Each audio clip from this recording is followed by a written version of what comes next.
বলদে চড়ি আসিবে সিংহায় দিলা হাত।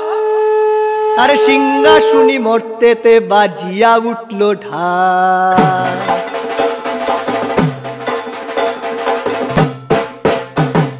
বলদে চড়ি আসিবে সিংহায় দিলা হাত, আর সিংহা শুনি মরতেতে বাজিয়া উঠল ঢাক।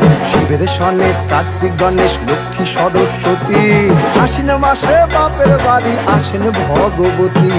আশ্বিন মাসে বাপের বাড়ি আসেন ভগবতী। বলো